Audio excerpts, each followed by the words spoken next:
So from like we'll go through in like not slide by slide after, but like by through these points pretty fast, and like we will go to the document, like to see the document how to install the setup R2T2 setup Mars mission. So about what you like, you should think like for the future. I understand that this time you would like to organize a remote connection. So in case of future, if you would like to organize it differently, of course you can do another type of mission, another type of connection. Maybe it will not be a remote control. So all points I have given to you earlier about like pedagogical goals and how to achieve them, even if you do not do a remote connection for children. So in this part, you will see just some points and some questions that I suggest to ask yourself and like to answer yourself in order to create this like new type of missions and connection. So next, preparation of legal basis. Of course, it consists like more about like what tools you will use, what kind of communication you will use between children. Is it allowed to use a video streaming between children, or if it did not allow, or do not allowed by local rules and the local legal points, legal sides of participants. And of course, like if you use even online chats, in this case, you should think about like to ask, for example, teachers that tell to teachers actually we do not, you do not take responsibility on the behavior of participants. What you can do, maybe it's like moderate chats, etc., to remove some messages if there are some like strange messages or information, or restrict an access to these chats, etc. So you have to think about it. But if you have a behavior not right behavior from side of children, from side of participants, maybe it's better to put some rules that teachers have to accept before participating in this mission. And actually teachers will have a responsibility on the behavior of children in the classroom, in chats, etc. So just maybe take a moment with an jurist about like to put these questions in order for you to protect yourself, and also to put like more more responsibility, to share more responsibilities between you and also team leaders during the mission. There are like some other points that you should maybe respect and think about. You will find these points in other slides after that. I will send them to you. And after also mission planning and management, it's just about like what roles you need to have and what you have to do for during the preparation months or weeks, when you start your communication. For example, if it is like if you would like to run it in big scale, in huge scale for schools, so maybe it's better to start the communication and marketing communication earlier, etc., like maybe 6 months before that, like schools put like financing plan on like before organize the financing plan for next year or not. So it depends really on your participants, what you would like to see, if it's like state schools or if it's private organization, etc. It depends on all these questions that you should take into account in order to have like more people subscribed and also to be sure that you can ensure this mission with enough people, enough subscribers. If you do not have maybe half of the teams, in this case, I don't know if it's really cool to run the mission, but how to have like more teams put together, how to put them together. At the same time, it will be more difficult when you work with, of course, like with different schools and different educational agenda or academic agendas. So after looking for participants, so in this slide, just there are some like information about age group. Age group actually I didn't put, but it's like we suggest to have teams from like 10 years old till 14. But if you think to organize it differently, you can do it also, or like with different age group. But this age group is the most like more popular. For them, it's really the most interesting event. And after, what we suggest is like to have maybe 3 to 5 children per team. Not more, not less. Why? Because if you have 2 children, in this case, they will have a lot of really work to do during these like 3 hours of the mission. They have to communicate, they have to think about the strategies, they have to program robots, etc. They have to test programs. So it's really a lot for 2 children at the same time. And if they do mistake, it seems that they will take it like more emotionally because they will try, and only 2 of them will try to resolve the problem, but they didn't have a success.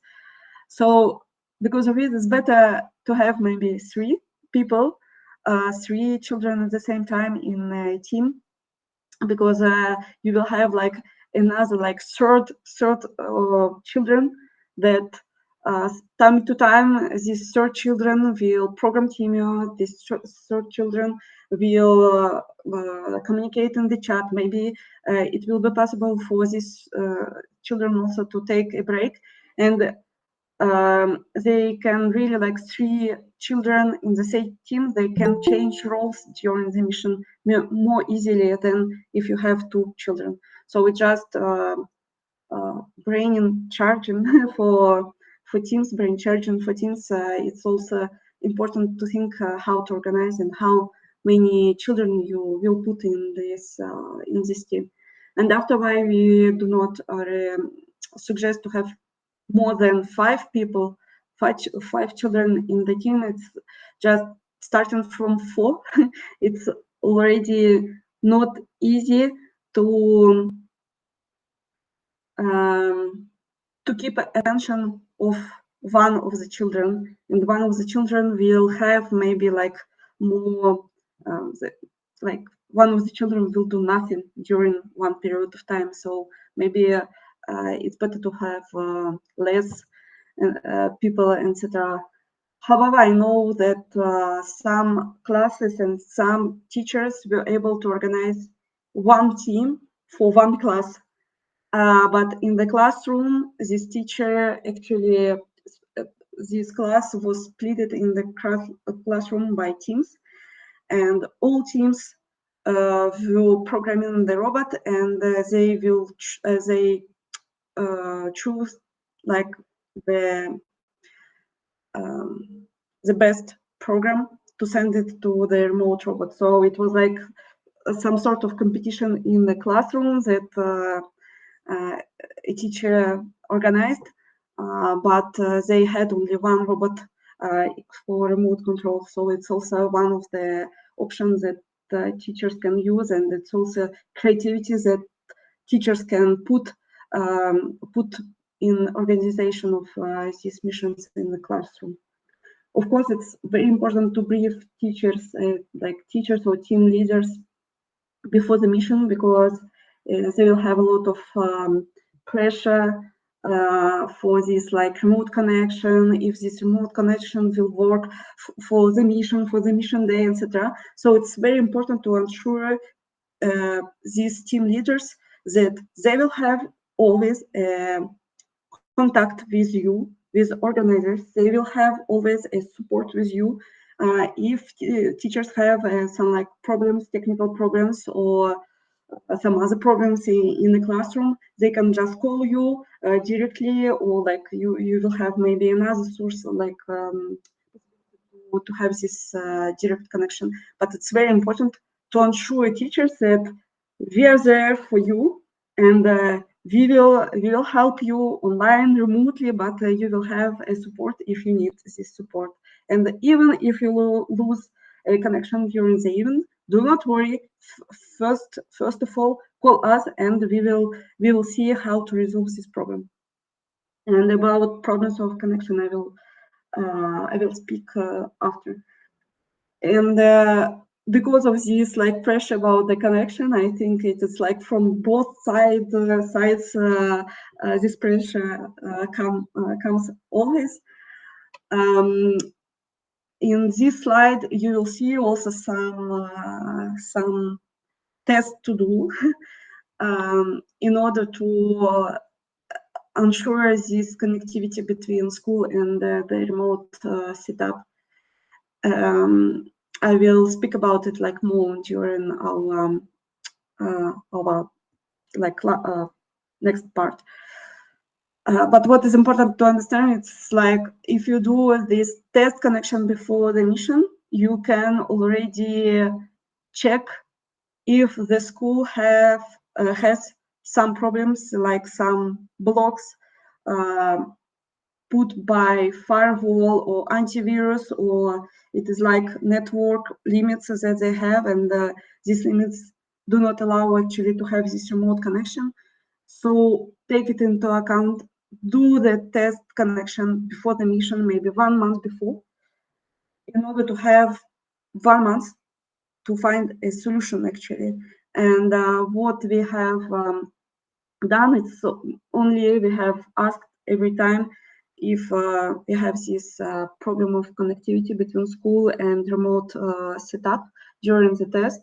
In this case, teachers have to contact their IT responsible in like IT officer at schools and ask them to remove some limits of the network that they have in order to be able to connect to the robots. And actually, like it worked always for us. So we were able to find the solutions every time. Maybe one time we had like several years ago, maybe in 2017, only we had a problem with one class. I think that the teacher did not test really networks that they had used during the mission. And we had this problem that they were not able to connect to the robot. And in this case, what I have proposed to them, I created a online meeting with them, direct online meeting, and I was asking children, but how would you like to program your robot? What program I have to send to the robot on Mars? So, and like this, we were able to keep interest of children and in like resolve this problem that we were not able to do this connection with them during the mission day, but it was possible during the test day. But also like think what tools you can put on your site in order to allow, however, to children, if you have this kind of unresolved problem during the mission, but how you can keep them motivated and not frustrated from the mission. So it was one of the solutions, like to have this online meeting. It was by Skype, but it was nice for them. They were happy in the end, however. And also for the mission day, of course, it's very important to not only be able to have a direct contact with teachers in order of problems from your side or their side. But it's also very important to have like people in the chat that can moderate, for example, chats of children, or who can motivate them in the chats, who can help them pedagogically choose the right moment and best moment to help them, not to help very early and not to help them very late. Yes, just to keep this interest and motivation during the mission stable. So these points, it's very important to and roles to distribute within your team of organizers, actually. And of course, after all missions, it's very important, however, like to have debriefings every time, not only between you, not only between like in your team of organizers, but also to have feedbacks from teachers, what they liked or not. Will you do via surveys online, via calls? It's like up to you to decide. And it's also very interesting how I would ask or give some service, anonymous service to children also, what they have achieved, what skills they have actually improved during the mission. So it will keep motivated you to improve your work also and your setup and your organization. I can tell that one part that was not actually developed enough from our side, it's like this motivation side during the mission day. So how to motivate children, how to like make it like even more interesting that this mission is. This side was not very developed in the mission, but I think storytelling and pedagogical tools that we were using is pretty strong part for the mission. So now, as I told, I will spend like more time in with the document about the preparation of the setup. So this document was shared with Marcus before, and really, Marcus, I did not even if it has some changes. You have a direct access. It is a online document on Google Drive, so you will have these changes directly. Normally, you have already a link, but For this document, you said that you share this to Marcus already, and it is possible that you can share this for me. Yeah, Achan Orapadi, I've actually shared a folder previously with Achan A and Dr. Supachai. Uh, Okay. but after our call, I will resend again to everybody. Okay. Yeah. Okay. Thank you. Yeah. Thank you. I think there are like some limits, so restriction about emails, but I have to put your emails after if you send a request to access to this document. I will put you in the list of people that can see this document. So this document was created, I don't remember when I have shared for the first time with Marcus 2-3 years ago, but I did not change it before. Marcus, normally I have you in the list of people. Yeah, I have, Okay. you see, yeah, Okay. Thank you. yeah, so you can see. But again, if you do not have an access with another emails, just send me a request and I will put you on the list. So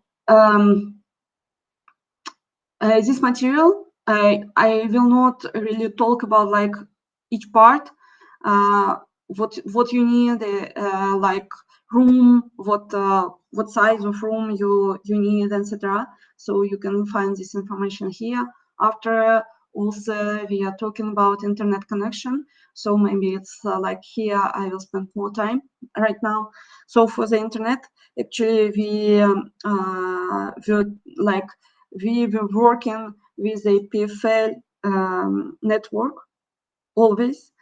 And also sometimes when it was a COVID period, so in this period of time, I has installed actually this like Corona mission. It was a really small setup of 2 meters, 2 per 2 meters, I think. I have installed it at home actually, and I was proposing the connectivity with my home network, and it was working also stable, and it was okay. So what you need to do is just be sure that during the mission day, your IP address will not be changed. It's like first point. It's better to have a fixed IP address for the mission days. Second, for example, applications that we were using every time, it was Aziba 161. I have not tested still Timio suite. Maybe you can do these tests and see if it's possible to use and like this application that you want or not. But what I suggest is, and what was tested and what worked always, it's Aziba 161. And because of it, like you will find in these instructions, you will find how to do this connection with Aziba 161. I know that these type of instructions were used also by students that were running mission without me, and they were able to follow them and to connect robots, etc. So this information is pretty clear and described very well here. But where you have to be take attention, it's about your network. That network allows external connections, that your network will not change IP address during the mission day. And after ports of connection, we have used always this range of ports, but you can do another, maybe your IT officers would like to use another ports. It's possible to do. You can change it as you want. It's like first part about internet from your side. After you have like some description about computers and web cameras. There we put some materials that we were using, but actually what is important for you, it's like to choose computers where you can run Aziba 161 and where you can connect till we were able to connect at the same time with one computer till 6 robots per computer. So it means that, for example, in our situation with R2T2 Mars mission, we had 4 computers with 4 robots each of them, and we had actually 16 teams at the same time connected to our network. However, what we have done is like we had 4 computers and we had 4 different IP addresses for these computers. So for computers, I can't suggest you something. It has just to be able to run software for robots, run streaming video from the computer, and open at the same time a visual video, like to connect to the YouTube and like to chat with Teams. So I can tell that you need more than that, but test well if your computer is able to run it. Of course, you need to do tests before by yourself from your side if all these points work. Here you have two softwares to install. For the mission, it's like OBS project actually that I use right now to to register our video. So it's like open software that you can download after, I don't know about like question of license. I don't know if, for example, you run paid mission or free mission, how do you need to pay also OBS service or not? I don't know really. Just check this moment, but by the moment we did not charge for our needs. We will not charge. Sorry. And here you have like two links to the OBS project, and also you have link to the GitHub of Mopsia, where you can download actually this Azive 161 tool. Here I have this tool installed. I will try to run. I didn't do it since I don't know how many months. But this tool, when you run it, actually participants will have to go through like instructions that also normally will we have shared.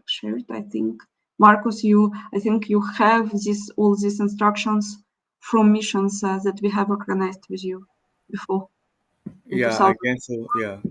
2022. So these instructions will not change a lot neither. So you can still use them how to connect. But actually, like participants will choose in this information icon TCP connection, and they will have to change this IP address to the IP address that you will share with them. It will be the IP address of the computer that you use for sharing a robot connection with other people, and port number. So as we have 4 teams per computer, yes, 4 robots per computer. So in this case, one team will run a connection with port number that will have in the end 0, for example. Yes, in our case, it's like 3330. Maybe you will have another port number. It's up to you to decide. And so next team, we gave 3331, and after 2 and 3. So like this, we had just the same IP address for 4 robots, and these robots had different just port numbers. It's like on one computer, another computer had the same port numbers, but another IP address, etc. Like this, I think it was done. It was done in order to avoid problems with the connectivity between robots in like network of the robots. So because of it, I can't tell you if you have, for example, an IP address for all computers. I don't know how many robots you will be able to connect with. Azeba, I think we were able, like on one computer, we were able to connect maybe 5-6 robots maximum when I have done these tests several years ago. But I don't know if, for example, Team Sheet, it is differently or not. But 5 robots, it was stable. I think with 6 robots, it was not already stable on the same computer. So just check, also do these tests before run the mission and before like buy new computers or like choose your computers that you have. With these instructions also we have shared normally a folder with all additional material.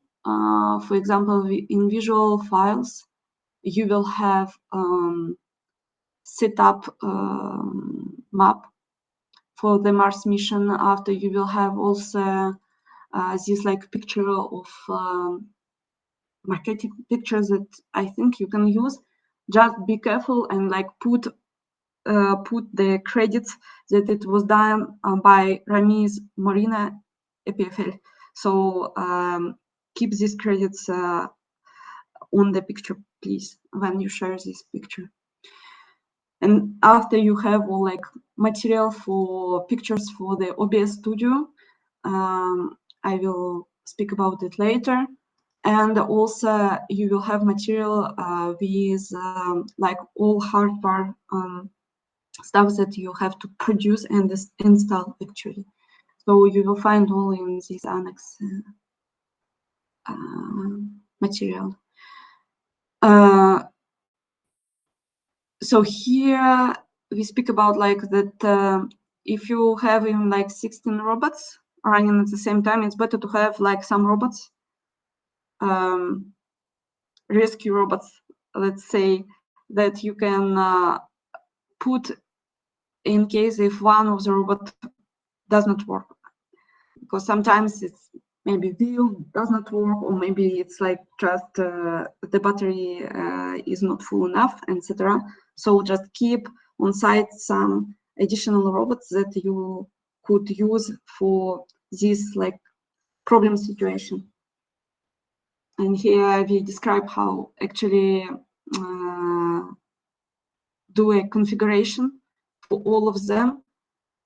And now with StimuSeed you can do it like easier. You can like with StimuSeed it's easier to do, but what we propose here it's instructions for Azeba 161 package.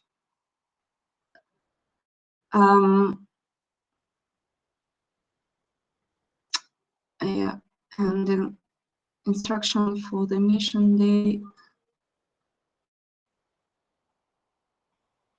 There are like some steps, and here you can see a setup that actually you have to install, and how to install, how to assemble it, etc. You will find all these instructions here.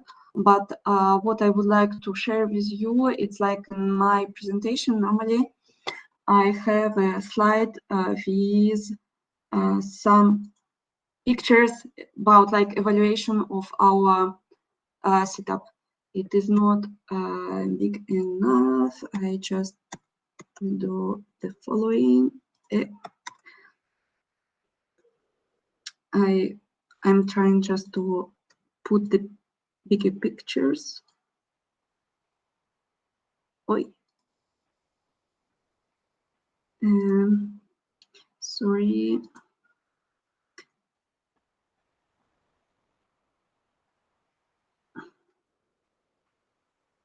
Oi. Sorry for this break.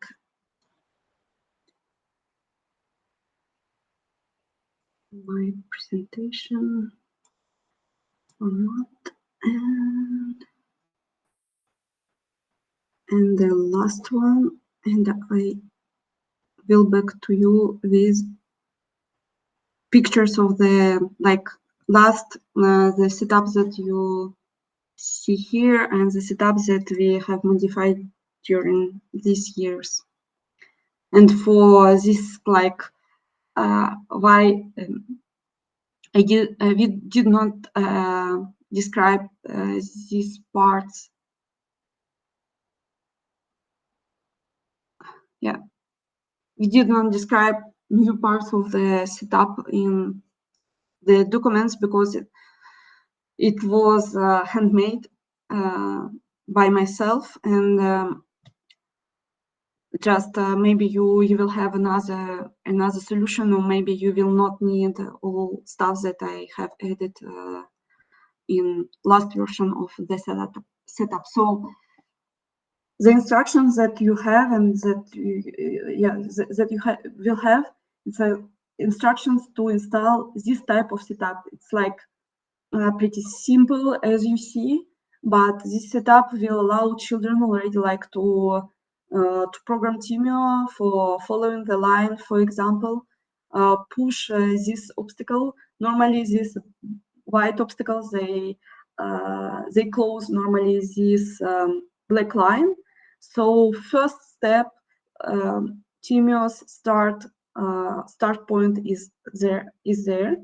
For example, for this sector with 4 teams, and teams start here, and they have to first push this white obstacle in order to open this black line. In the picture, you see that black line is already opened, but actually it was pushed by this, probably by this blue robot. So once it is open, robots can follow black line in order to enter to this zone. So for the first time, for example, we like children were really following our rules. We have asked them to follow the black line, and they were programming the robot to follow the black line. But after we have noticed that not for all of them it works. So because of it, like sometimes instead of follow these black lines, they were just pushing the robot, like moving the robots like this, or just enter inside without following the black line. So it was like pretty chaotic, and because of it, we have changed. Like next part, I will show what we have added. After in this phase, children have to put their robots on white dots. We have described it as if you do not put your robots on these white dots, you will not able to see, to open this part of the generator, Mars generator. And after, when all robots are on these white dots, they can move and do next steps. They had to put robots inside of this parking zone. And inside of this parking zone, there are like walls with holes in the middle.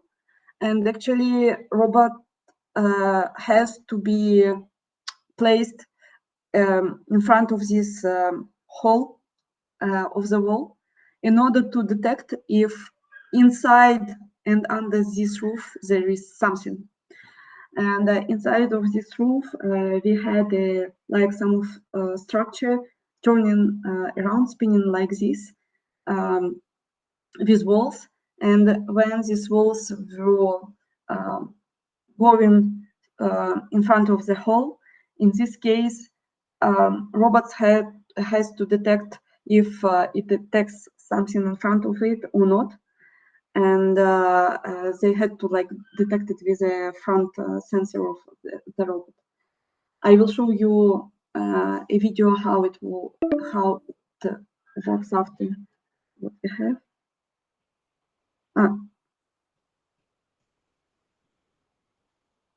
Are you there?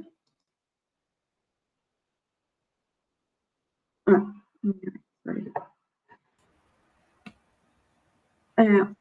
And next, so what we have noticed also when they put, sometimes when they enter to this gray zone, they will go directly to this parking zone, because actually, but why we have to put our robots on the white dots?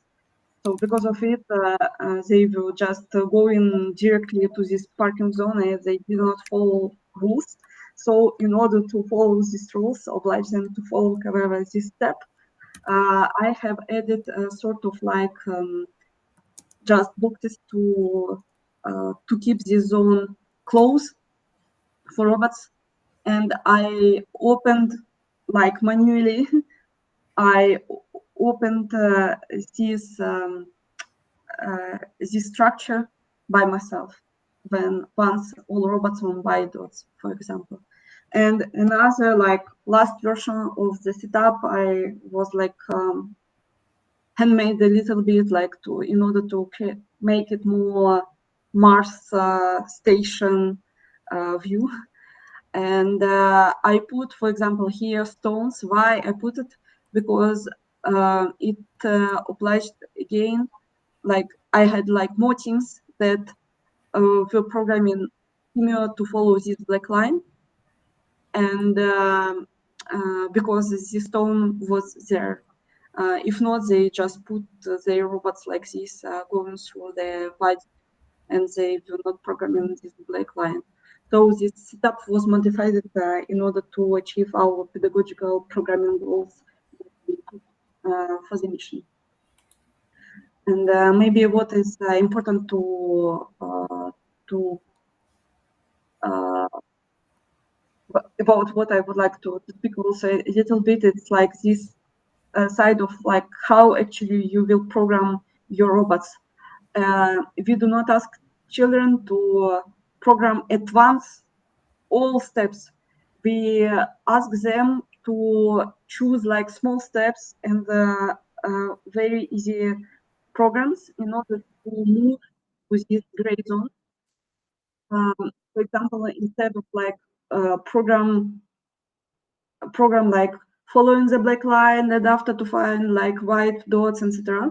In one program is just very difficult, and it's impossible to do right with this like streaming video delay. So in this case, I have, for example, do like steps more easy, and like to go first, go to the go straight, and when you detect in with your left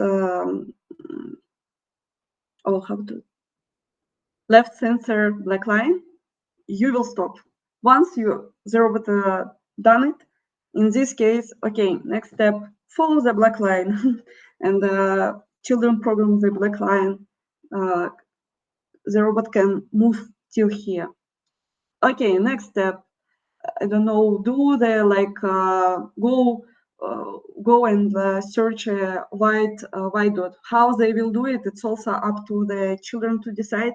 Maybe they are able to program this like gray level for Timio, and they can walk in Timio chaotically in the zone, and once it will found a black white dot, in this case they will stop. Maybe they will do just small steps that, for example, they are moving a little bit forward after they turn to the right, and like this they will find the black white dot. So it's up to them to think how actually to do it. For the distance between, how they will understand the distance between some parts of the setup. It's also they will work more like scale knowledge. They have this Timio size on the picture. For example, if they need to but what distance I have between this red robot in sector D and till the wall of this parking zone. So maybe they can tell, okay, it is maybe the distance is 3-4 Timios. So, and they test the program with their local robot. They test the program that Timio will move forward for the distance of 3-4 Timios. So it's like also creativity of children how to resolve this problem and this task. So, and maybe somewhere I have a video that I can share with you. Sorry to interrupt, Genia. I'm Desmond here. Yeah. Yeah. I may have students asking me, why is there a need to follow the black line?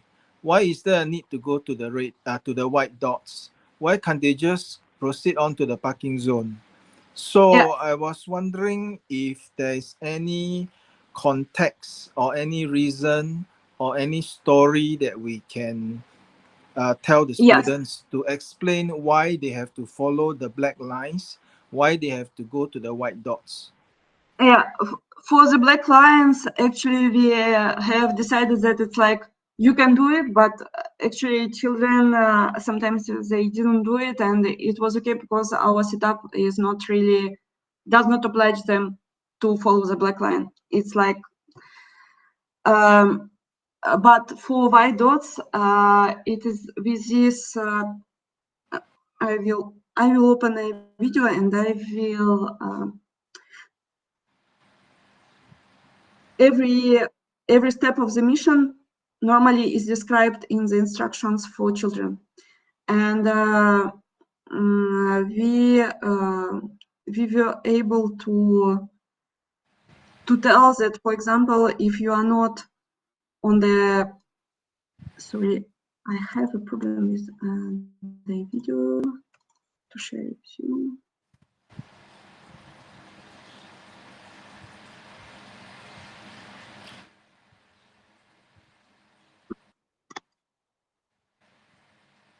Top view here. So it is like here you can see that all robots actually are on white dots, but I have closed this zone, and I told that it's like white dots. It is sort of access to the parking zone. Once all 4 robots of the sector are on white dots, it will allow like the connection with the parking zone, and the parking zone will be open. Okay. So yeah, and so it's like really like storytelling that you could put for that. Yeah, But for black line, for black line, actually we were not able to imagine something. So and because of it, in the end, it was like just enter, and some teams were entering by this part, some teams were, however, were following this black line because of this stone, actually, just because it would be more difficult to guide differently the robot. Okay. So it's you can really like think about what story you will create. Okay. And after and afterward, in the end, actually, you will see that like we have all robots, almost all robots here, and maybe I will show you how actually we Junior, sorry for the interruption. I think this call is going to finish in 5 minutes. I have created another link. So I guess the it next is in the session chat. we should be able to wrap up. So maybe we can all go for a short 5 minutes break and come back on the new link, and then you can continue. Is that okay? Yes, and new link is in. Yeah, in the chat now. Yeah. See. Okay. Yes. Okay. So I'm just going to And save the video now.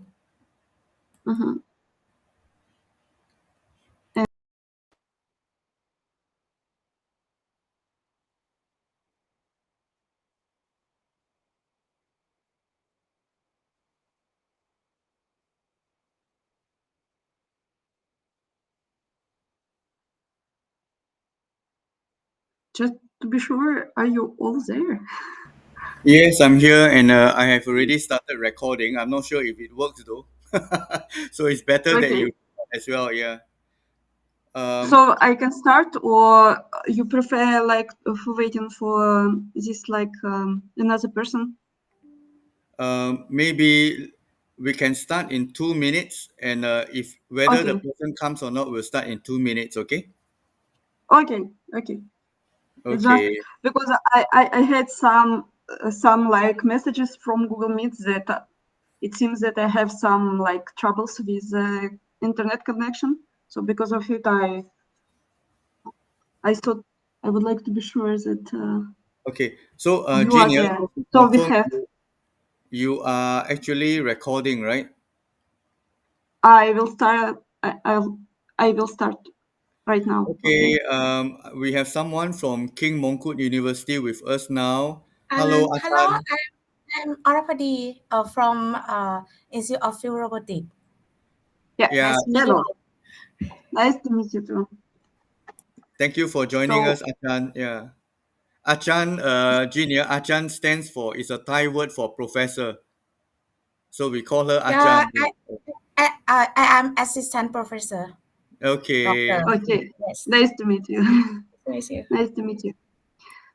So I'm sharing with you my screen with the R2T2 presentation. So what I thought to explain to you actually today, it's like the part of also like history of this project a little bit, and also how it will evaluate during this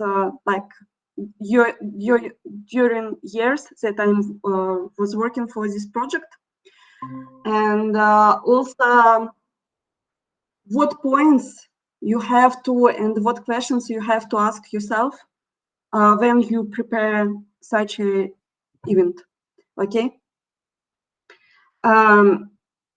I did not include in my part how actually install all stuff, because we have instructions that normally, Marcus, you have seen it, and normally, as I understand, you use it already, yes?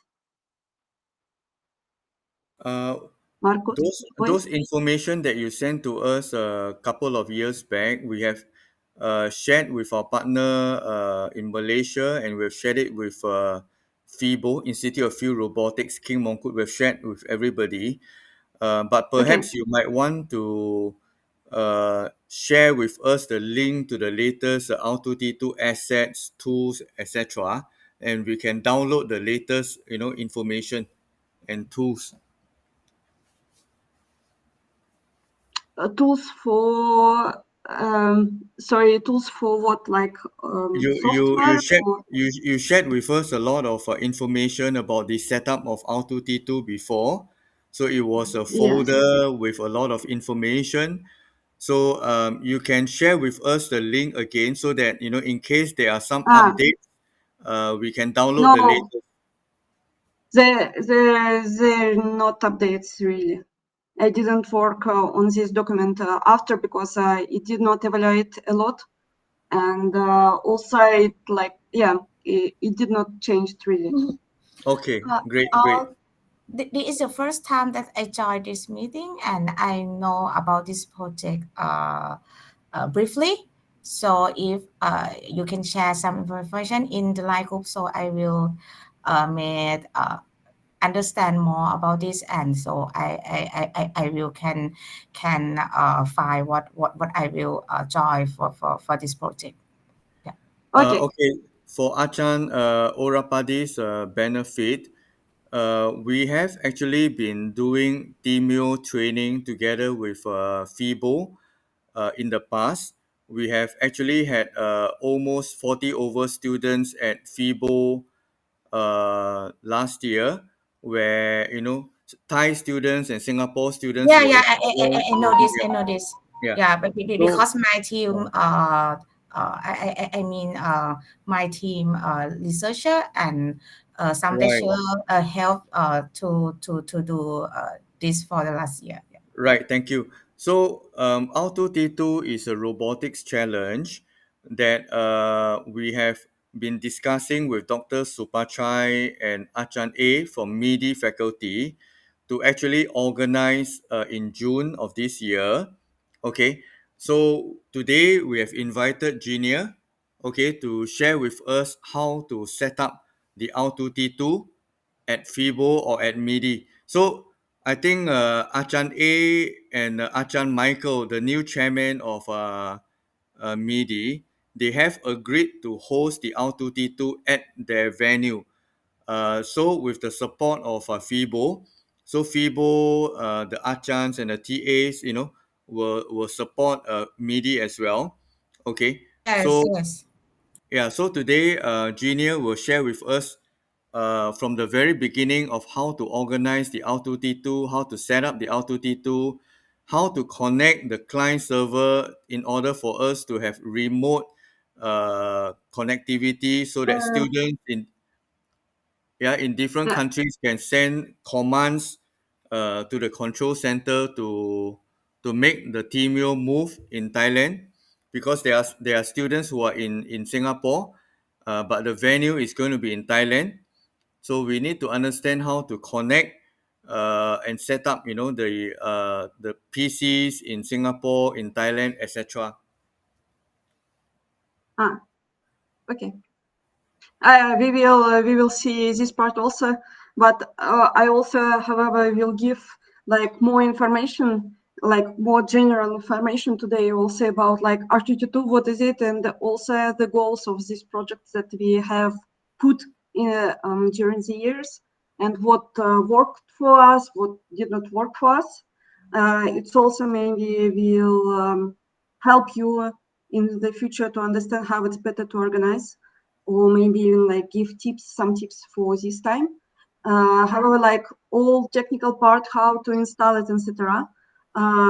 As we have shared with you all like instructions, I will also give today not detailed information, but I will explain you briefly how to, like what points you need to test maybe in order to make this mission successful for all participants.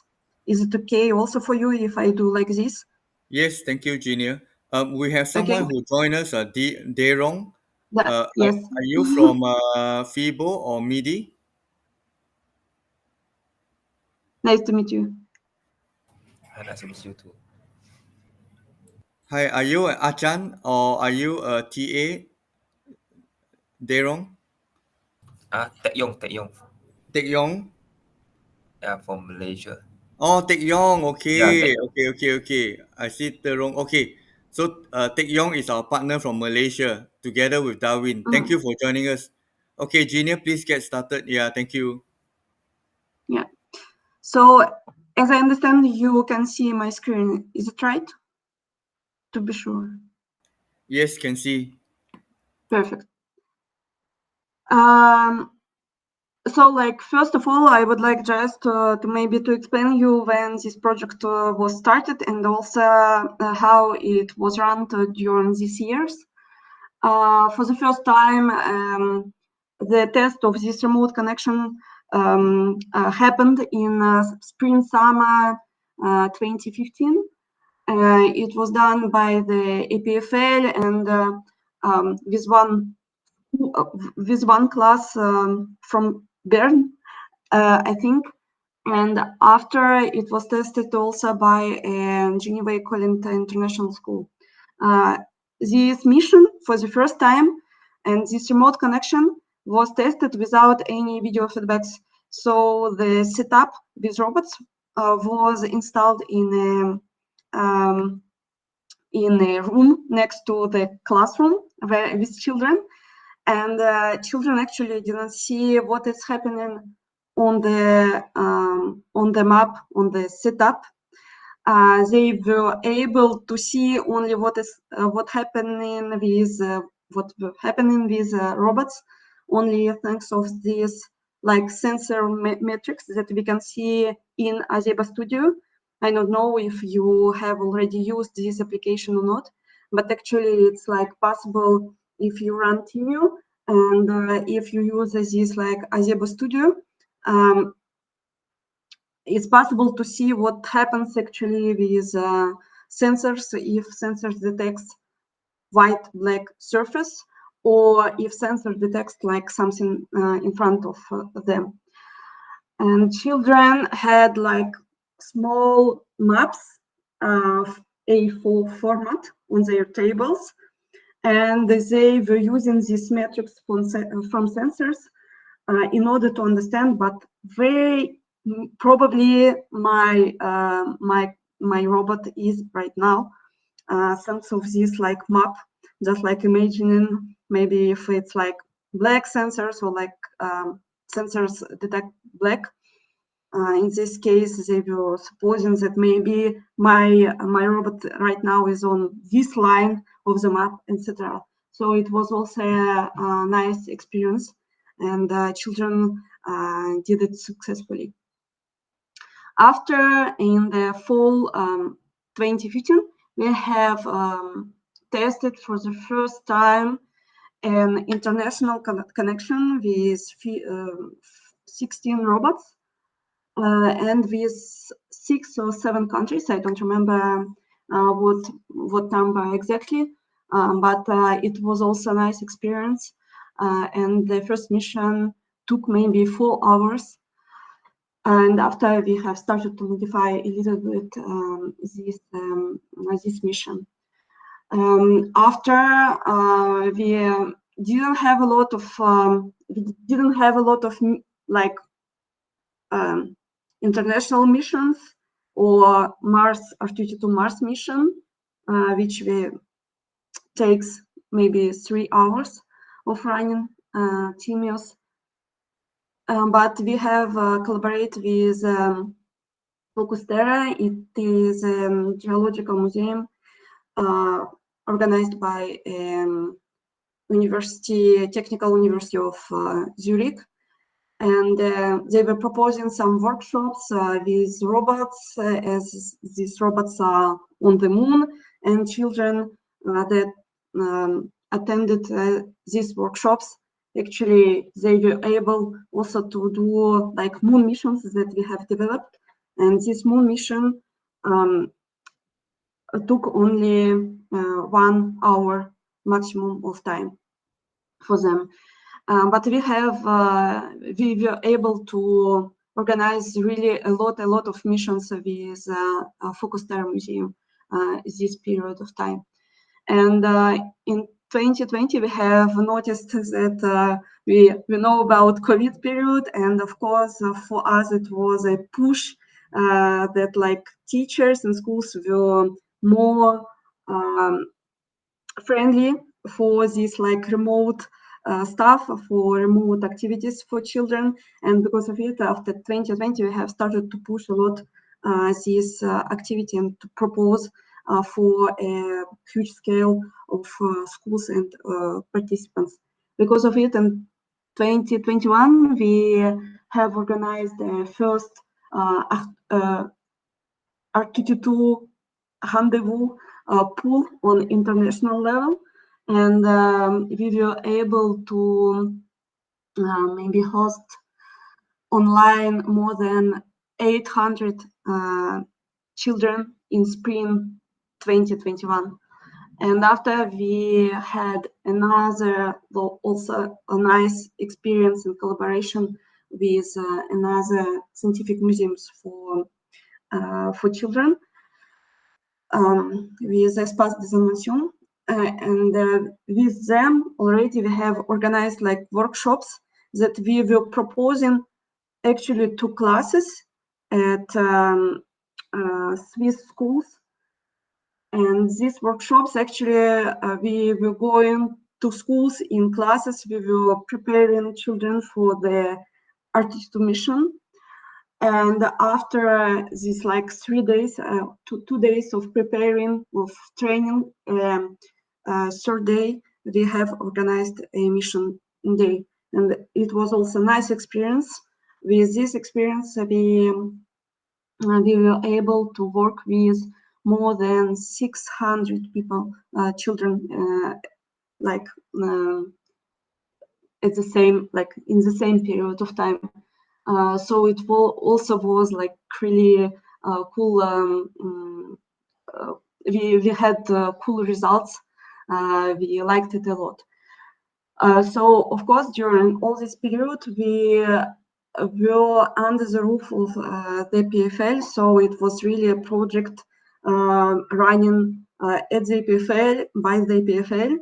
And we were looking for a solution how it's possible to move forward and like to propose it, these missions outside of the EPFL. So we have, because of it, I have created an association, non-profit organization, R2T2 collaboration. However, after like some testing, we have understood that it's better if this R2T2 mission will be taken by maybe MOPSE, or that they can propose to their clients. So as like in total, we have worked with, here you have some like numbers, and we have worked with more than 300 or 3,500 participants of different age. We had like participants from 8 to 20 something, 25, maybe 24 years old. And because of it, we had a lot of experience that we would like to share with you also, and like to put like more attention on maybe which age group is better for this event, and even how to organize actually teams and missions in order to mix these different age groups together, and this age group will not will not lose actually motivation to do this mission. So during all this period, we had run 5 types of missions, and like mission for which we have all instructions, most of instructions, it's like this first Mars mission. After you can see this like moon mission. After we had run only one time Richter mission. We had also Corona mission, and we had this like mission 2061. The most popular was actually this last mission, mission 2061, Mars mission and Moon mission. Moon mission is the most easy one because we do not have a lot of obstacles. The goal is to run like Timius, to move Timius from this point of the map to the like star sun. Yeah, we had a place here, we have a meteorite. So robots just have to move during like 45 minutes, 1 hour. They have to move, navigate on the map till this point. R2T2 mission, like we will discuss later, and mission 2061. In the mission 2061, also we had like some challenges. The like robots had to push sort of box in order to recreate a black path around the station before to take this black path. And the final actually step, it was like to move around the circle with Ultimus at once. This mission was tested only in with Espace des Innovations during our common workshops proposed to schools, and it was run only 1 year. And after we just didn't modify the setup, we didn't modify storytelling for this mission, etc. However, it's something to do, and this mission is pretty cool also for children. And other missions, it's like Corona mission was created only for teachers. So those who would like maybe to subscribe their classes for our missions, or to understand what is it, a remote and control of Timio.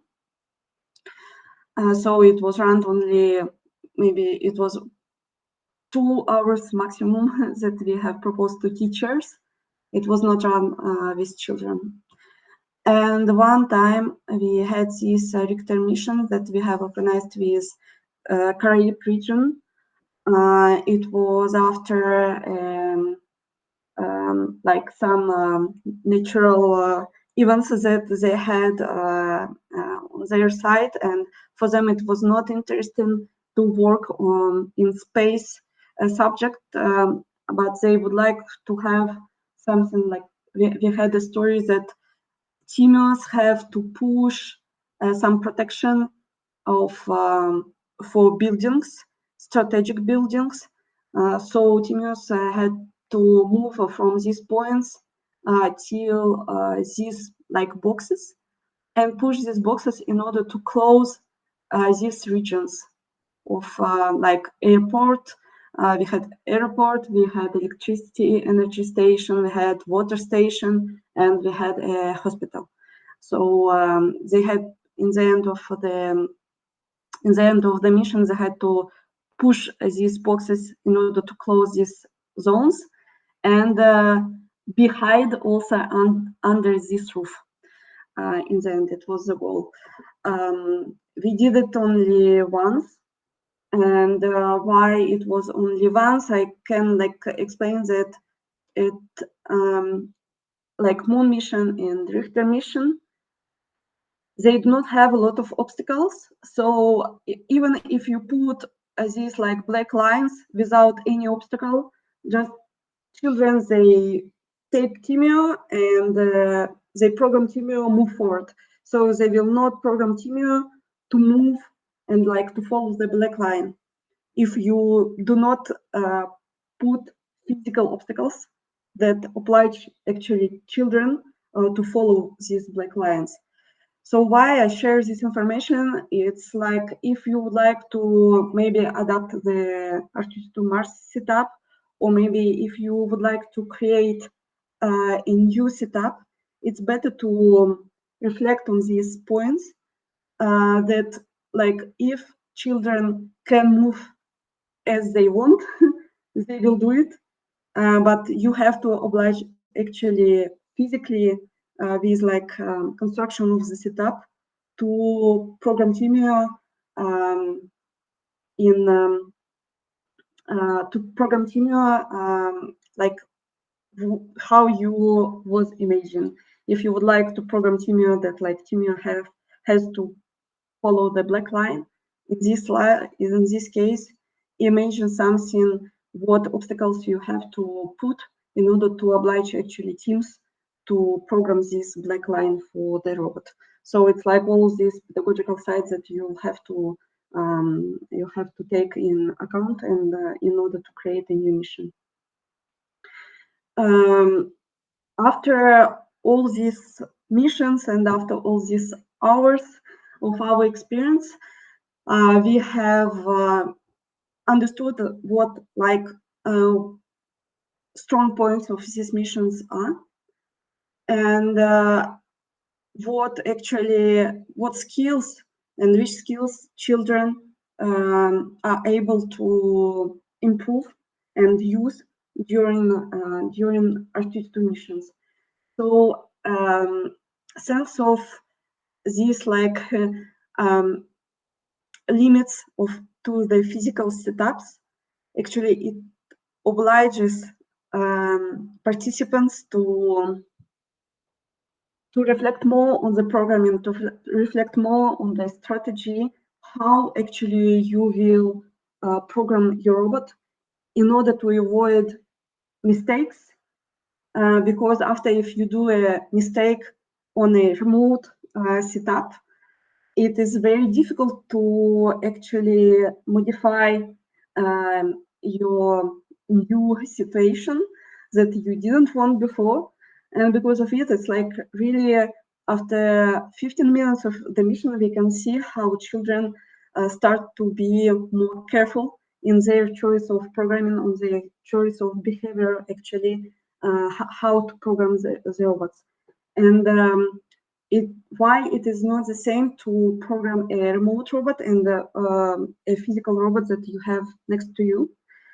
It's because as they can see robots only on a streaming video, by streaming videos that we're organizing on YouTube. Usually, you can use another application if you want, but this YouTube video actually had like 20-35 seconds of delay. So it means that when children run a program from their schools to a remote robot, in this case, remote robot really executes this program pretty fast, like without any delay. So robot will move just after you click send the program to this robot. But children will see what is happening on a remote setup only in 20 or 30 seconds. So they can't, if robot was not programmed right, in this case, they were not able to stop it just immediately. they will stop it in 20-30 minutes when they will see this like video streaming feedback. And because of it, like if you do a mistake, it will be very difficult after to correct this mistake. And we had also chosen strategies that we do not help children to we do not have children to take this robot and like to put this robot physically on the like initial place. So we have decided, listen, teams, first, if you do mistake, in this case, you have to try to resolve this mistake.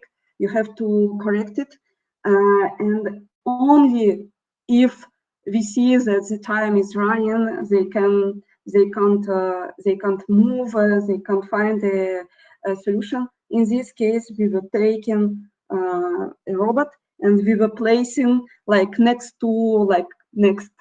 step of the mission. But we thought that it's better to oblige our children to to be not able to change this situation just after they have seen that does not work as they wanted. They will do another way next time. They will do better next time, and it's really nice. It was nice to see every time this result of teams.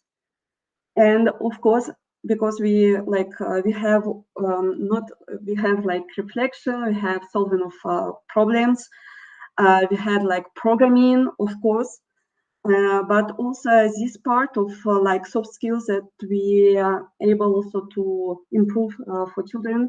It is a collaboration and communication skills. Oh, I have just received a message that our call will be finished In 15 minutes. Yes. yeah. I think no problem. We can go on another 10 minutes and then exit, take a 5 minutes toilet break, and then come back again. Okay, perfect. And Okay. yeah, and but I don't know. Do you think that we will be able to use the same link, or I will send a new one to you? Well, we can try the same link. If not, then quickly send a I new will one send and I will send to everybody. you. Can you send like this? You have all contacts. Is it okay for you? Okay, let me. Okay, please continue. I will send. Yeah. Yeah. After. So the collaboration and communication part, it's also a very important part, as we we didn't consider these R2T2 missions as competition. So we put as a goal that you have to resolve this problem all together. You have to come all together in order to rescue a Mars station or in order to rescue a space laboratory. So we had always these storytelling that was putting children in collaboration but not in competition. Because of it, it was also possible to have to organize this like communication side between teams, and also to have another maybe feeling in the end that we have like a success or we didn't have success. So this side was pretty interesting to put in evidence for all participants, and also of course to all um, to all team leaders, teachers, etc. Ah, maybe I can. No, okay. Sorry. I have seen that it's like message. I have received a message that it's possible to maybe to do more than 1 hour of our call, but yeah, I have to have a special subscription for Google Meet. Sorry. Okay. No worries, Junior. I think we can Mhm. switch over in the 10 minutes time to the new link. Okay. Yep. Okay, And everybody. after, yeah, so I take like maybe 5 minutes, and after we do break, and we will Okay. reconnect again. Okay. After, of course, after all this experience, we have noticed, however, that despite the fact that children learn a lot during this mission, they also enjoy this mission. They enjoy this activity, and it is not based only on our experiences. Like, we have seen that that it's okay, it's nice for children and teachers. Not, there were like some studies done with the collaboration of the EPFL, and also like people working at the pedagogical high school in Lausanne, that like they showed this impact of remote control of the robot.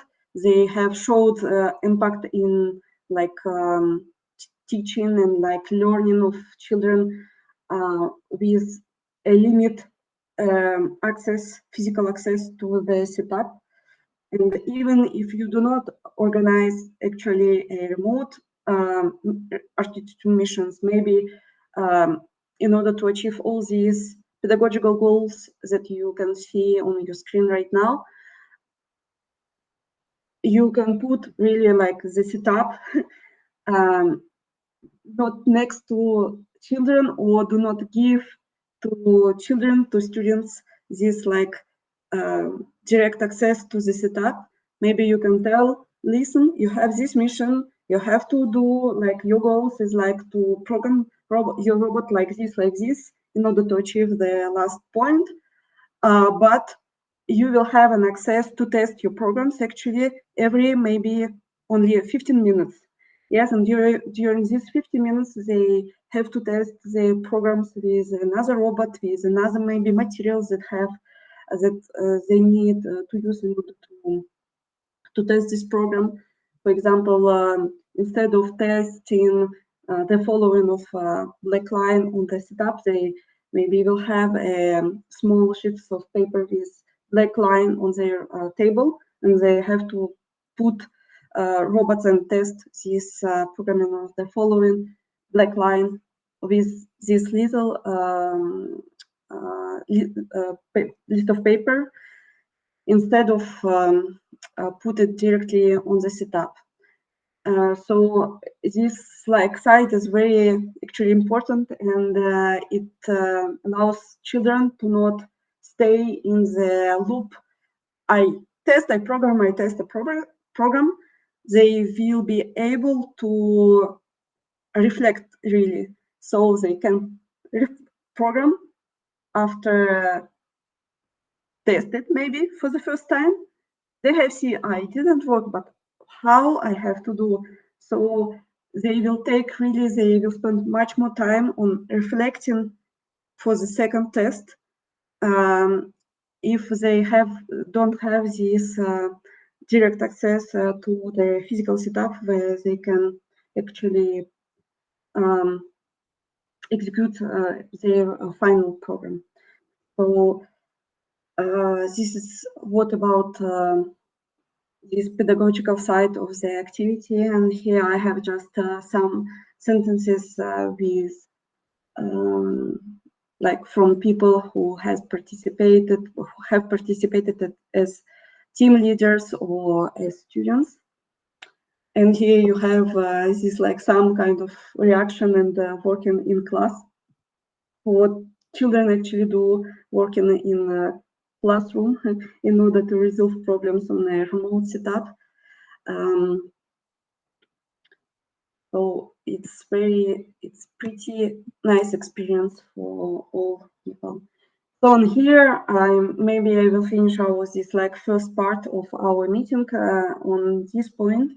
So today I will go through. Maybe you can also tell me after what points is like more interesting for you right now, because I understand well that I take time. And I will be able like to spend more time on points that you would like to know, to see better and more details. So choice of mission type and its animation, it's like first steps that you about what you have to think before organizing a mission, an R2T2 mission. After also this preparation of legal basis and conditions for the mission. It's another step that you should, however, take into account organizing this event.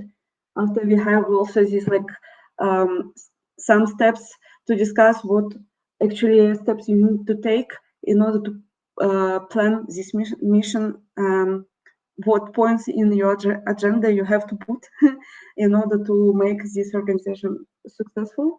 And after, of course, setup preparation and testing of setup, I think it's like the most important part for you. Maybe Marcus, you can tell me, and I will organize, if it's the case, I will organize my second part in order to spend more time on this fourth point. Yeah, Genia, thanks very much. I think we should focus on the mission to Mars. Okay. We just focus on one mission, and we need to learn from you how to do the physical setup and the connectivity. I think those are the most difficult issues that probably Yeah. you need to spend time to teach us. Yeah, thank you. Okay. So in this case, I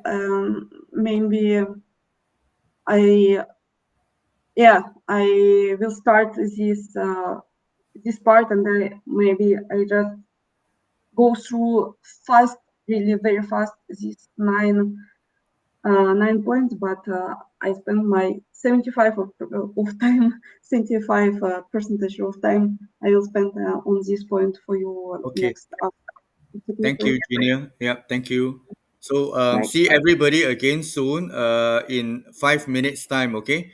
I'm trying Yeah. to save the video as well. So in case I'm a little bit slow, please wait a little bit, okay? I'll try to save the earlier video now. Okay. And will you send to us a link also? The link is in the chat on the next Google Meet link is in the chat now. Mm-hmm. Okay, you got it, right? I will. I just. Yeah. I can't open now because I'm still using Chrome, so we got to close so that I can start Okay. a new one. Yeah. Okay. Okay. So see you, but in the chat. Okay. Okay. Sorry. Yep. External connection, but it's like you have to do it on your side. So I can't tell you more information how to do it. It's like up to IT officers to put it in to make it work. For the Azeba, What I mean, we have Junior, is that we need to set up Aziba and the remote yes, connection. Let's say, for instance, the venue is in Thailand. yeah, The schools in Singapore, yeah, the schools understand. in Malaysia So have to remotely, send the code to Thailand. So we need to know how to yeah. set up So in both locations. I explained that in these instructions that you have received, we have this part about like how to make it possible, and actually you have like just like an example of 40 minutes. You have this 4 dongles connected to the computer. After we were working with Ubuntu, maybe you will use another system, and you open 4 terminals, and in each terminal you have to type this command, okay? And in this command, actually, you distribute a port number for each TMU. And for example, for the TMU with this device number, you will give this port number. You attribute a port number that you would like to have, and you will share after with the team. And how to know this device number? Normally, when you open the Azeba Studio, you will have a list of robots connected to your computer, and you will detect which robot has this device number. And this device number is normally like by default, and I think you will not have to do a lot of changes from this line. But if you have to change, take this device number from this line of Azeba Studio. So when you open, I can't show you right now because I don't have Timia with me. But when you open Azeba Studio, you will have this list and you will have this device number here. How to detect as Timios that do not have names like clear names in the list? You just know that we, for example, here we suggest to put, for example, you have Timios physically labeled as numbers of like from 1 to 16, yes. And for example, the robot 13 could be the first, like the robot of the like A sector. And you attribute when you connect actually physically the dongle, it will attribute, the system will attribute the name of the robot by default, and it will have a 0 in the end. When you put the second dongle. Genius, sorry to interrupt. Achan Orapadi just joined us. Can we trouble you to quickly run through what you have just said about the connectivity portion? Yeah. Thank you. So here in these instructions, we have this part that describes actually how to make the connection working for people in another country, room, or whatever they are. When you connect physically your robot, it's very like it is very important to connect them one by one in order to not lose which one has which number in the Azeba Studio list. One time the robot is connected to the computer. In this case, this robot will be appeared in the list of Azeba Studio that you run. Just you open this Azeba Studio window, and you will have the list of robots. And normally, the robots will appear in order that they are connected here. And first robot that you connect to your system, to your computer, will have a number of port given by default by system. And actually, the first robot will take a port number with 0 in the end. And you will see this port number here in your list. After you connect second robot, and it will have 1 in this by default name. And in the list again, you will see this robot appear, and etc. for like all robots that you connect to one computer. After how we, in order to not give this difficult number to children, like yes, to participants, you can give a port number that you that they can use actually more easy. And here with like in order to do it, in order to open this connection, actually make this connection possible, you have to open 4 terminals in your system. So here you can see the Ubuntu image screen. And you put in each window, you write this code, but in order to make the connection possible for others for the first robot, you put, for example, this device, like device number for the first robot, and here you put the port number that you would like to share with others. So in our case, it was like 4 times 3, 0 in the end for the first robot. For the second robot, you press enter. For the second robot, you do the same, but in the sentence, you will write, for example, here it will have 1, and here we suggest to you to put also 1, but you can choose another number if you want, etc. Like this, you do it for 4 robots. Here you have all instructions how to do it, and also like what I have just explained about device numbers. And once it is done, you like participants have to follow another instructions, and these instructions normally also, Marcos, you have it with the package that I have already shared with you there years ago.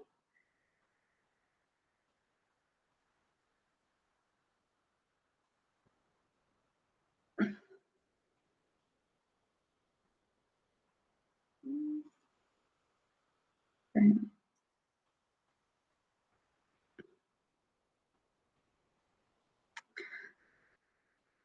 So normally the like instructions that we send usually to participants, it's like these instructions, it is like more PDF, only PDF versions. Here you can see also PowerPoint versions, but team leaders received only PDF versions. So, and we have like mission day pack, and in the mission day pack, actually they had like instructions how to connect to the robot. And not only how to connect to the robot, but also like we have described our storytelling.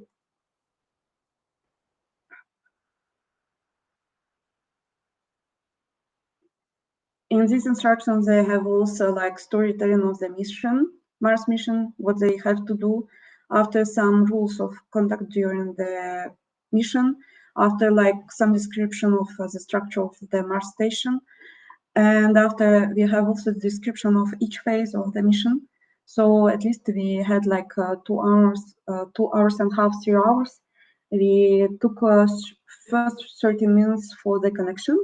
So we give this time to teams to connect and like to test if the connection is okay, etc. And after they have the mission steps. And after they have also a description of how to use the YouTube video, and also connecting, how to connect actually Timia. So when they will open from their side this Azeba 161 application, they have to choose TCP connection, type of the connection, and they will have this line, default line.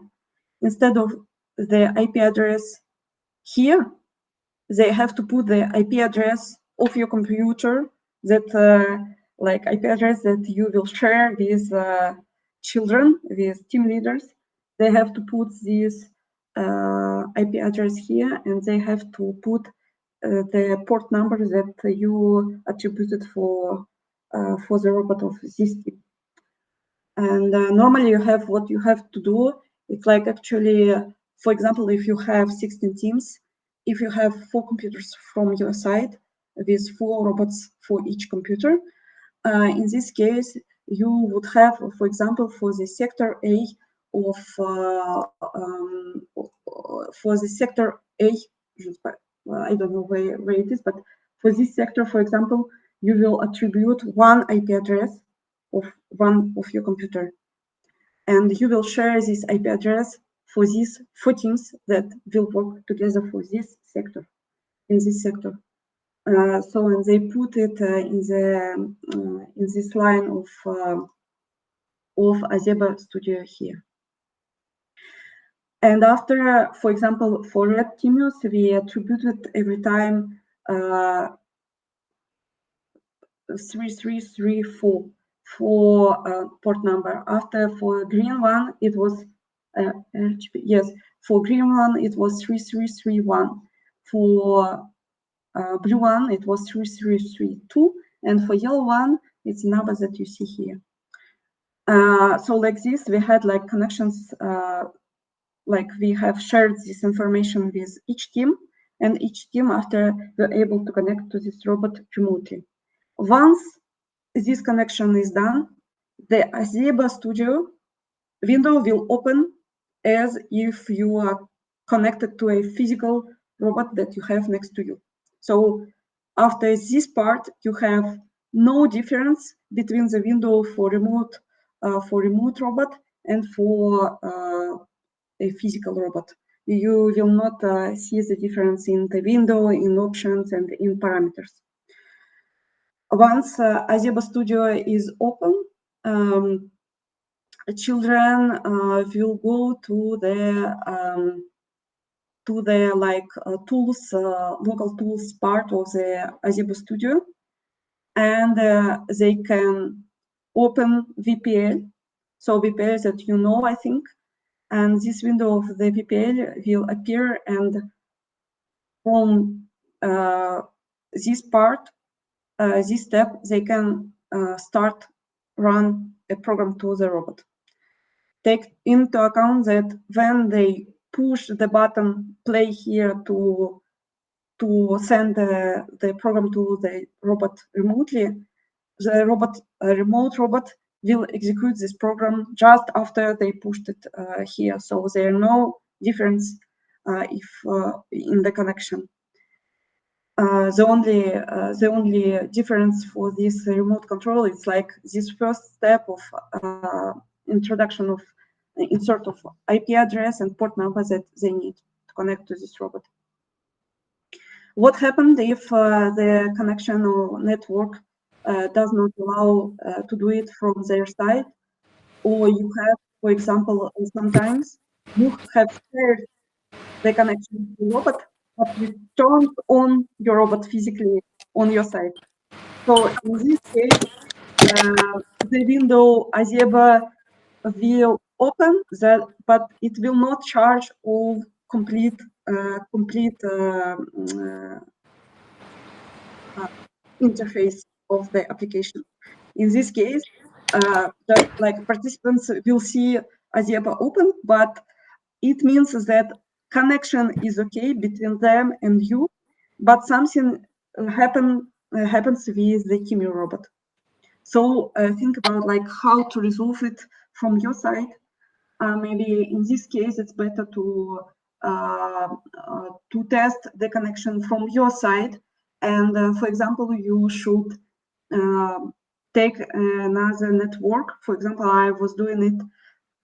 We had a special network for the EPFL for Timios, but I was connected from a public Wi-Fi of the EPFL, and I was I was trying to connect to this robot myself because it was different network. And if my connection did not work, it means for me that from the side of the organizer, we have a problem with the robot.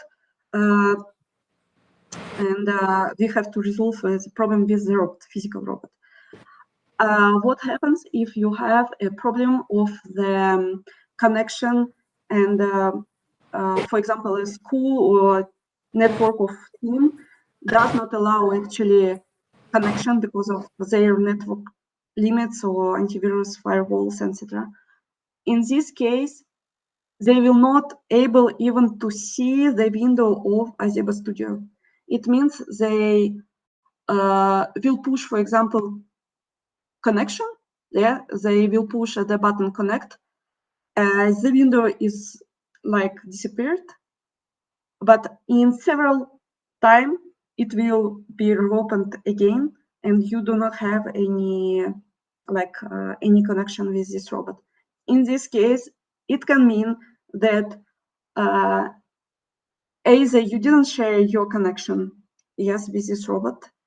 Either it can mean that they have problems on their side, on side of network connection, or maybe it's simply they do not have Wi-Fi connection on their computer. So sometimes I had like calls from teachers and they were like, I can't connect, I don't know why, I introduce right all IP address and port numbers, but it does not try, like connection is not established. what I can do. So first question, what you have to do first, it's like you have to try to connect by yourself to this robot from other network again, and like to test if it's okay or not from your side. If it's okay for you, it means that it is a problem from their side. In this case, they have first, you really verify with this person if the IP address is written right. So you can tell. So let's tell me what IP address you put for this connection, and what you see in this like line. Yes, so and they can pronounce you what actually they see and what they use every really character. It's like first step. Second step, if it does not work again, are you sure that your computer is connected to your network? So it's like second question. Third question that if it does not work again, ask them to find another type of network. For example, they can share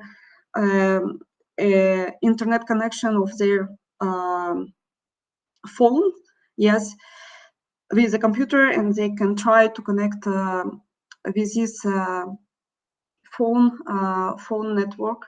They will try to connect to the robot remotely. If it works, in this case, it means that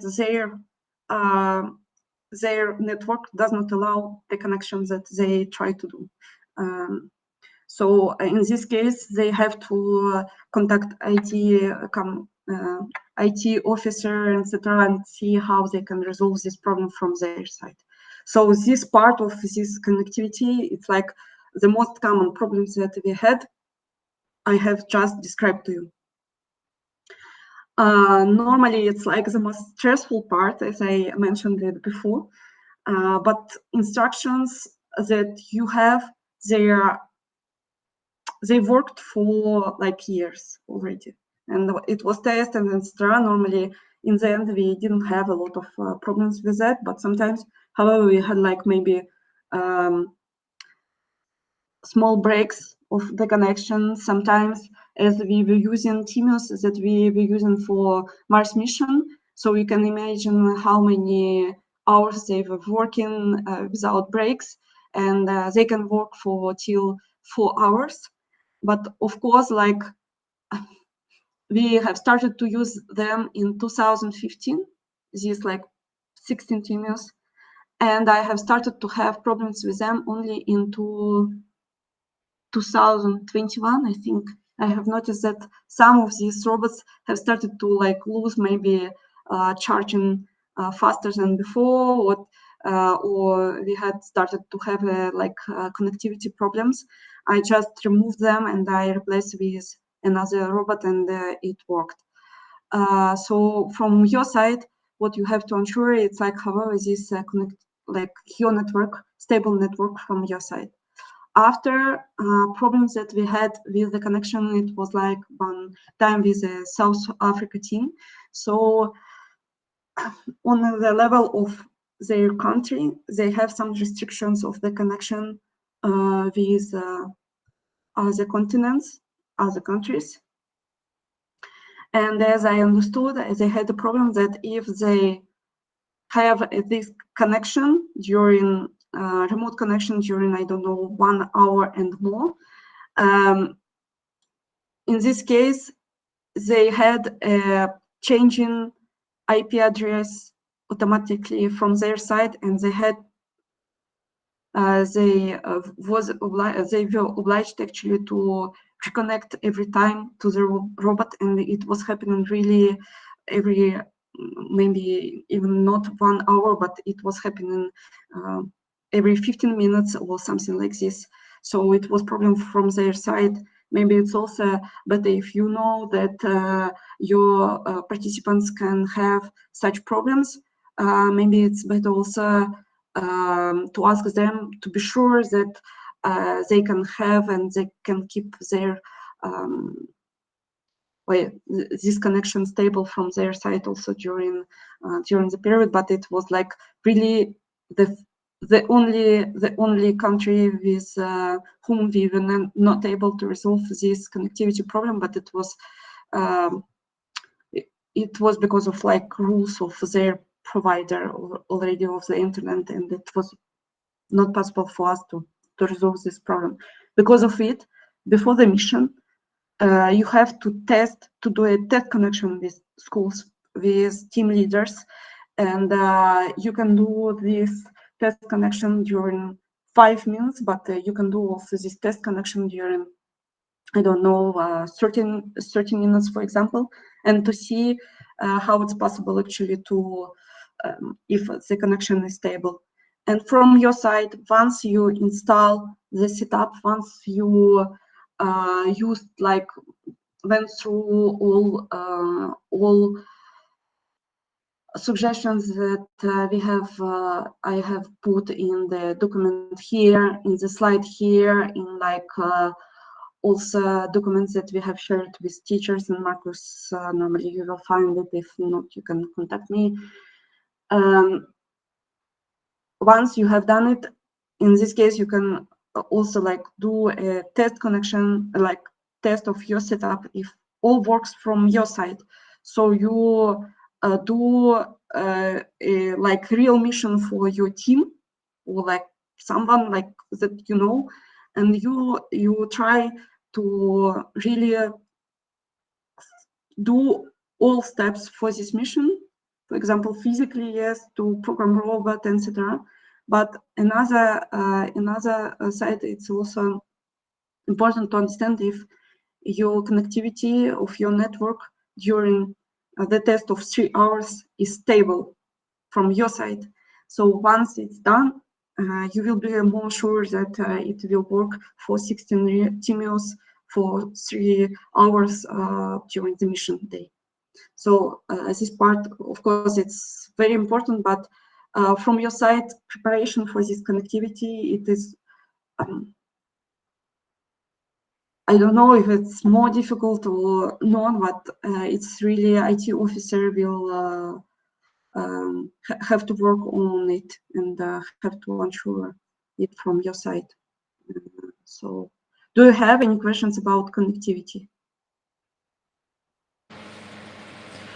I have no questions on connectivity, but I just want to confirm that they must use Aziba or VPL, correct? Yes, in this case, we suggest to use Aziba Studio, and Aziba Studio, it's like a tool that was before TMUFit, and it works with actual TMUs. Yeah, but the participants, when they program, they cannot use VPL3. Is that correct? No, they can in these instructions that I have just showed to you.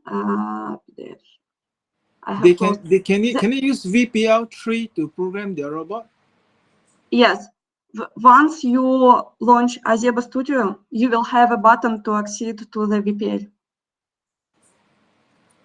Because I understand that the VPL, when they save the program, it will be in the Aziba code. But then the VPL3, the extension is .vpl3. So they can do that, is it? They will use VPL blocks in order to program the TMU. They will not use the code of Aziba. Yeah, so they will use the coding language is VPL.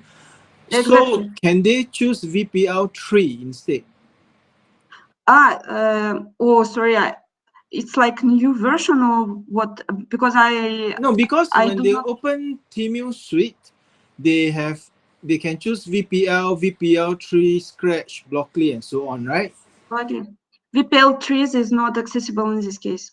Yeah, so they cannot use it. Only VPL simple. VPL, simple VPL, yeah. no VPL3, because my students, they like VPL3. They find VPL3 better than VPL. As I told, it's like normally TMU sheets that you have right now. It allows also to create a remote connection. I did not test it properly. I can't tell if it works well or not. And Okay.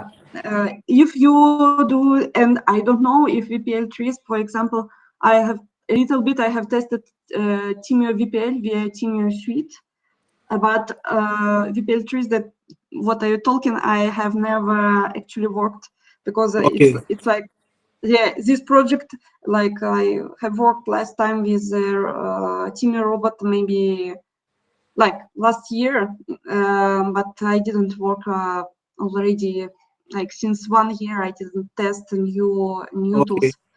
Yeah, Alright. I'm Thanks. there. It's like more I do a transfer of this project to the Mopsia. Okay. Thank you. Because of it, I'm not updated by other. I'm sorry, but with Timio Suite, actually, it's also possible to do something. You can test if it works or not. You can test from your side if the connection also works. But how to do it with Timio Suite? You can go when you open Timio Suite, you can go in this menu button, and after you will have this remote connection.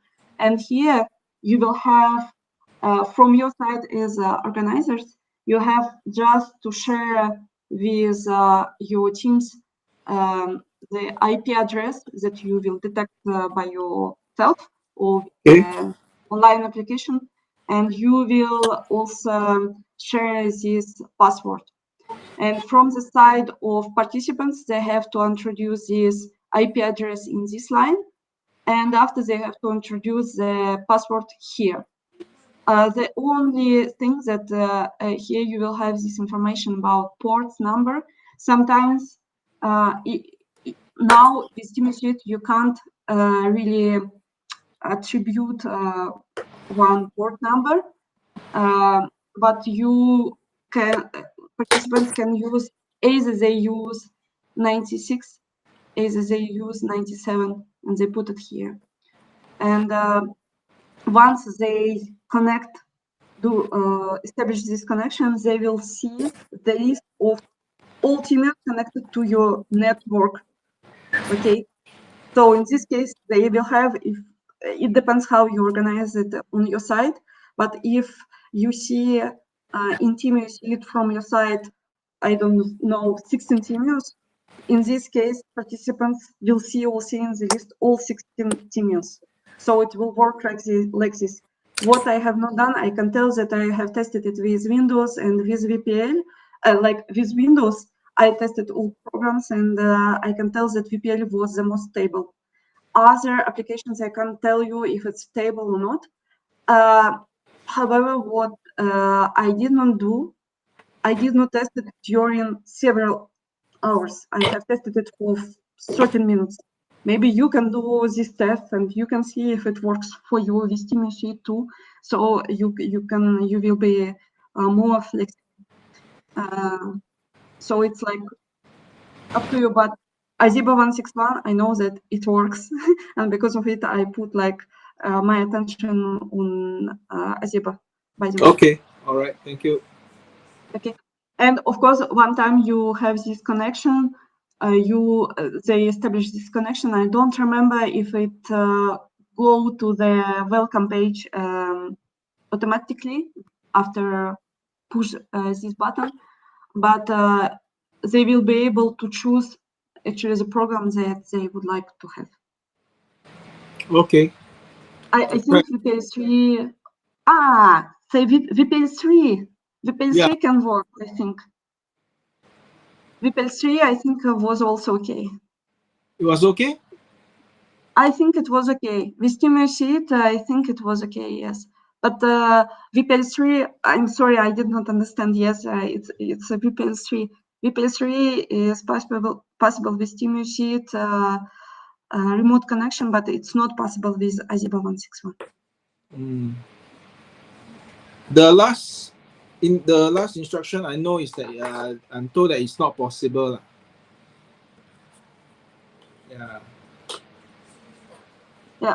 Last, yes, Aziba 161 software does not have VPL3, unfortunately. VPL3 was integrated when TimuSeed existed already, because of it, it's not in AZEBA 161. But again, you can run your tests and you can see if it works or not. Maybe it will work for you. Marcus, it's also up to you to decide what you would like to use. I know that AZEBA 161 works, and TimuSeed, I did not test it enough. Okay. Thank you. Do you have another questions?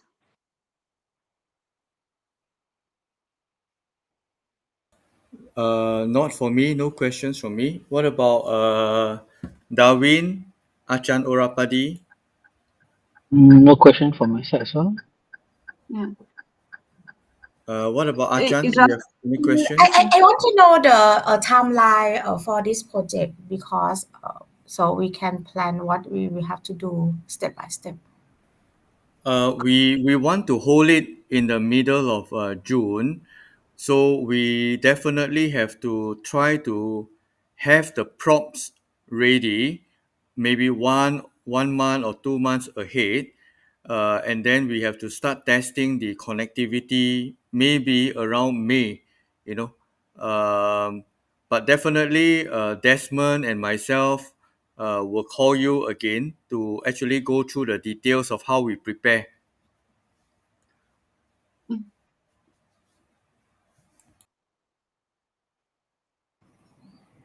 And for the competition, what will the competition be in June or what? Yes, the competition is expected to be in the middle of June. Yeah. So we have to start training the TAs, preparing a list of students to welcome to participate in the competition. Yeah. Okay. Yeah.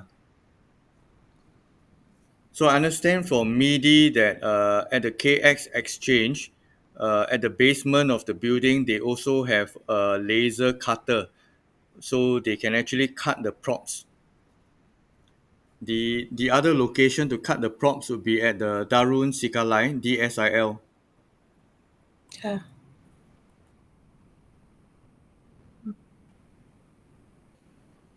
So in this instruction also you will find how to actually organize this YouTube video if you use YouTube, how to use OBS Studio if like to put these like pictures that you can see here. For example, we put some logos, time also. This time it explained why we put this time in instructions again. Here, like with the OBS Studio, also you can, for example, activate a picture for a moment, and after you can remove this picture. And for example, we used this function of the OBS Studio in order to hide the moment when I was searching this parking zone, in order to remove these like walls.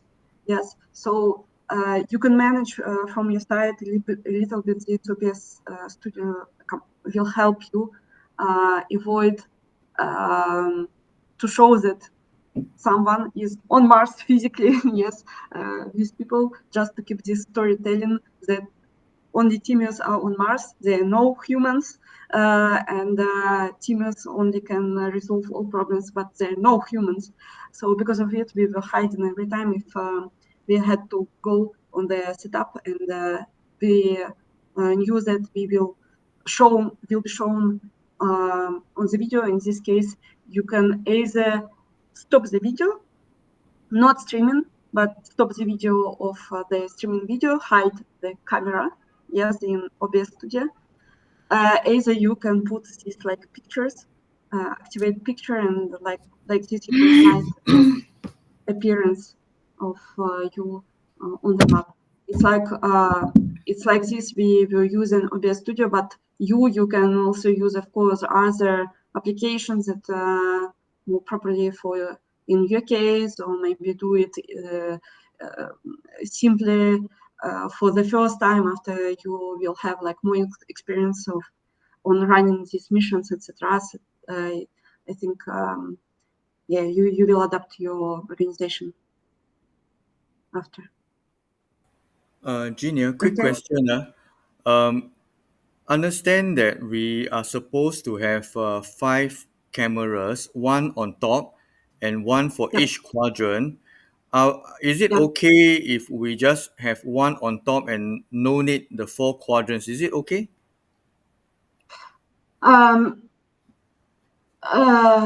It could be okay, but after just from the point of view of participants, maybe it would be better to have another view, because with another view here, for example, I will try to like this.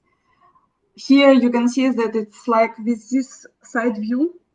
For participants, it's they will able to see, for example, holes in the wall.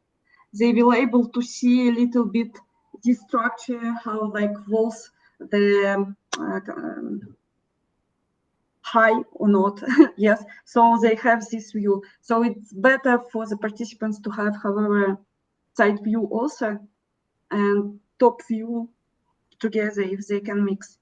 But of course, if you are able with your camera, you are able to capture all at once, maybe it will work for you. It's also you will see. I I don't know if it's enough or not. I think it will be better to have side view and top view together, from my experience. Okay, But it's thanks. not obligatory. If you can do it, you can do it. But it's better to have. Okay.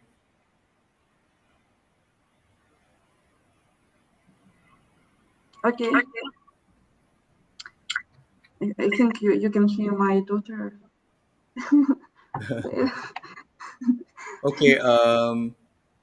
Desmond, Darwin, Achan, Orapadi, do you have any further questions? No, I will take a look at the detail of the document first, Okay. and so uh, uh, I will have a meeting with my team and plan for this.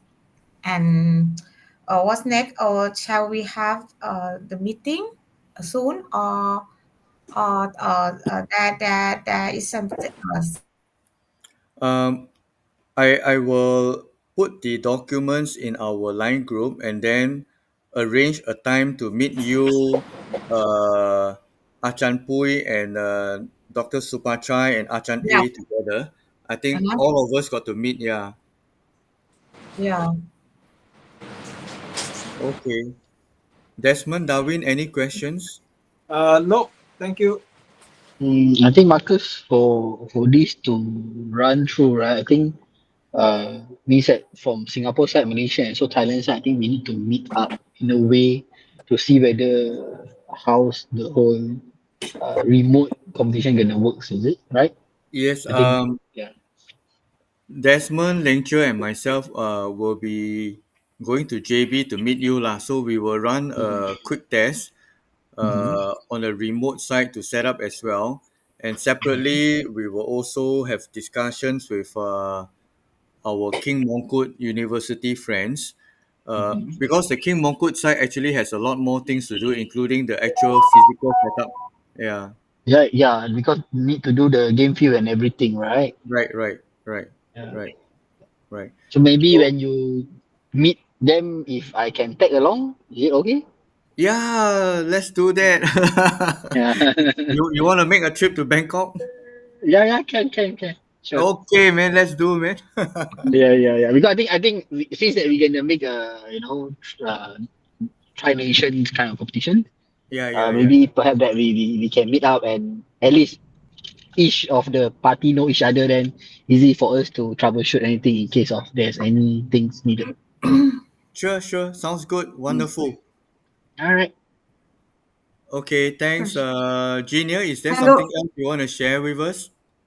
No, I think it's really just I understand that 9 years of experience is not enough. Like impossible to put in even 3 hours of our call, but just give me after your feedback about like all this organization once you have done. For me, it will be of course interesting to know, and like for Ronnie, not only for me, it's like Ronnie, it's very important if you put him in the every time in the loop, because it's like up to Mopsia right now to manage a little bit this stuff. And so just give us a feedback what worked for you or what does not work for you. Okay? Okay. Now, We will appreciate it. last questions, Junior. After this training session, if we have questions, who do we ask? You can write me, but put every time either Ronnie, either Sandrine, either both of them in Okay. the loop of Okay. conversation. Okay. And the second question is a request. Please send us the PowerPoint that you shared with us as well as your video files. I will share. I've already uploaded 2 YouTube videos already. This one I'll upload again. The Mhm. last YouTube. Um, so based on the information that you have given us, you are very confident nothing has been updated. So I will just share with them the documents that you shared with us last time. Yep. And also, in order to prepare like storytelling, telling teams, etc., you can use, of course, like material. You have this material already that, like, I have sent for participants previous years.